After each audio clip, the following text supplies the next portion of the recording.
Hey guys, Glenn here. Welcome back to Southern Pride Cards. Today we're diving into a fascinating life of one of the game's most intriguing figures, Alvin Dark. From his roots in Comanche, Oklahoma, to his remarkable career in Major League Baseball and beyond, Al Dark's story is one of resilience, talent, and a deep love of the game. So grab you some peanuts and popcorn, and let's take a trip through the life of Al Dark. Born on January 7th, 1922 in Comanche, Oklahoma, Al Dark grew up in the vibrant city of Lake Charles, Louisiana.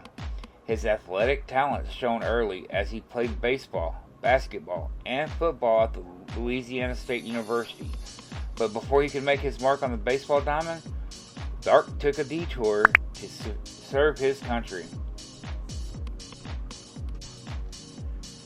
During World War II, Dark traded his baseball glove for a Marine Corps uniform. He served with honor from 1945 to 1946. Thank you for your service.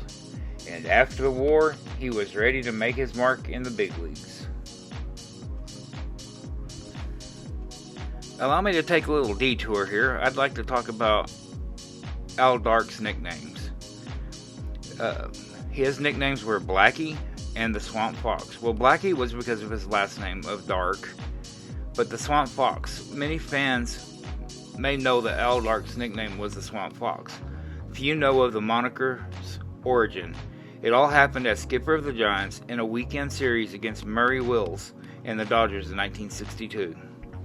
Now, Wills was on his way of setting the single-season record for stolen bases as Los Angeles and San Francisco battled for the National League pennant. No team could stop the Dodgers speedster. With his team 5.5 games behind the Dodgers, Dark got creative.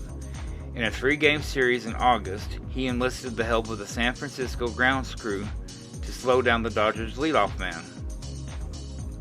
All series long, the ground crew kept the area between first and second base so wet that the base runners could not get firm footing.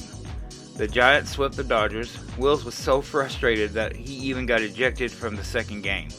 The two teams finished the season tied for first place, forcing a playoff. The Giants won 2 of the 3 games to capture the National League pennant. Their championship season got an assist from the team's groundkeepers that year, who kept the base pathways swampy. Al Dark, the man who hatched the idea, became known as the Swamp Fox. Here's a letter from the National League president, Warren Gills, dated September 13, 1962. It was written to a concerned Dodger fan. As you can see, Gills writes, "In part, I regret very much that the Giants acted as they did in what happened and what appeared to be excessive watering the field up for the Dodgers series. I believe that manager Dark now realizes he made a mistake." The National League boss then writes about Will's Saturday third-inning ejection.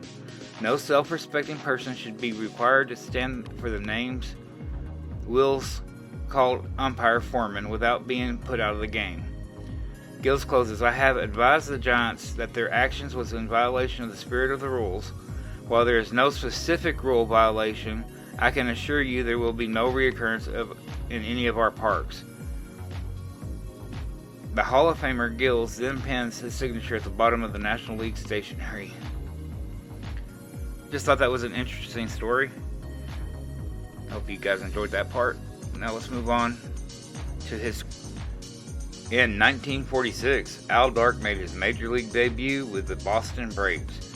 After spending 1947 in the minors, he returned with a bang in 1948, earning the National League Rookie of the Year award with a stellar 322 batting average.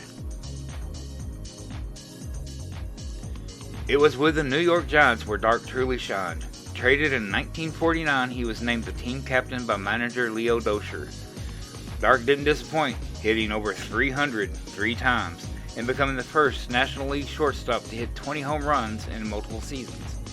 He also excelled in the World Series, batting over 400 in both the 1951 and the 1954 series.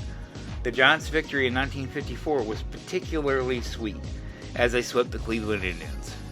After his time with the Giants, Dark's career saw him play for the St. Louis Cardinals, the Chicago Cubs, the Philadelphia Phillies, and then back to the Braves. Known for his solid defensive skills and ability to hit for average, he was selected to 3 All-Star games during his career. Now let's look at his life after the field. After hanging up his cleats, Dark transitioned into managing. He led the San Francisco Giants from 1961 to 1964, guiding them to the World Series in 1962, where they fell just short against the Yankees. Dark's managerial career took him to the Kansas City Athletics, the Cleveland Indians, and back to the Oakland Athletics, where he won another World Series in 1974. However, not everything was rosy for Mr. Swamp Fox. Al Dark faced controversy in 1964 as he was fired by the Giants, a decision that led to a brief stint with the Cubs and a tumultuous period with the Athletics. Despite some rocky patches, he continued to be involved in baseball in various roles, including scouting and coaching. After retiring from managing, Dark moved to Easley, South Carolina, where he enjoyed a quieter life. He passed away on November 13, 2014, leaving behind a legacy of a player who was as versatile as he was talented. Al Dark's journey from a young athlete in Louisiana to a Major League Baseball star and manager is a testament to his dedication and skill. With 2,089 hits in a career filled with memorable moments, Dark's impact on the game remains cherished.